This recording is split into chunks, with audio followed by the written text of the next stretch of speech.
welcome to a very special This Week on 33rd Street edition following the longest Ivy football game in history. Senior sports editor Mike Toney alongside resident Rangers fan, again, sports editor Stephen Tidings, and sports editor John Phillips, who got to shoot the game on Saturday. We'll start with you, Stephen, though. We've got a William & Mary team that on paper looks like it's just a mismatch for Penn.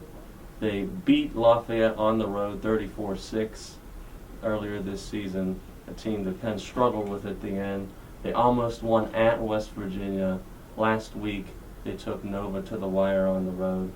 So, as far as last week with Penn at Dartmouth, how do you carry over that craziness?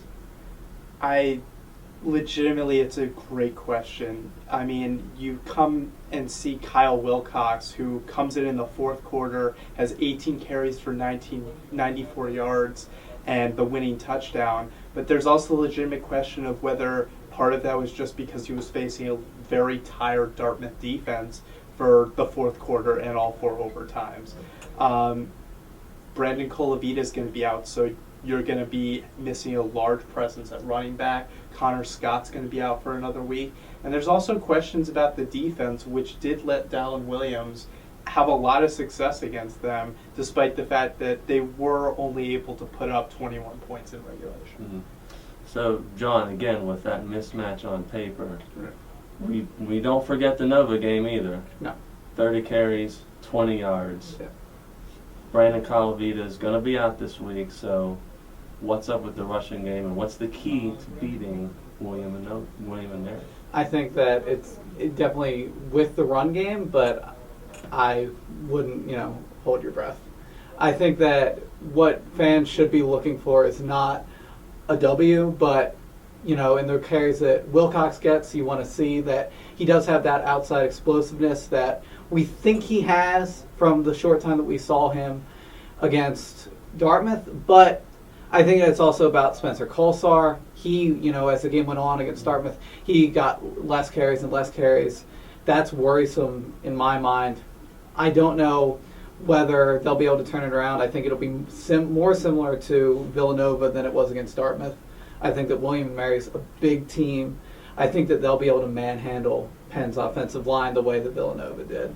So keeping in mind that this is the final non-conference tune-up before Ivy play, see a lot of bodies resting perhaps at William & Mary this week. Predictions, final score, how's it going to go? It's going to be a shame. It's going to be 52-6. 52-6. 52-6. Upping the ante. Stephen, is the outlook that bleak? I don't think the outlook's very good. I'm going to do a slightly more optimistic 38-10 William & Mary, but I think we're going to be seeing a lot more Ryan Becker. We're going to be seeing Penn's depth, and this game's going to be so much less about winning than it's going to be about seeing whether some of these guys can continue their performances, at least to some marginal extent. Right. Yeah, I'll go 37-14 along the same lines.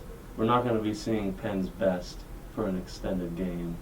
And it's William & Mary. Enough said. This week on 33rd Street, we'll see how it goes. We'll see how bruised Penn is going into Ivy play. For Daily Pennsylvanian Sports, I'm Mike Toney.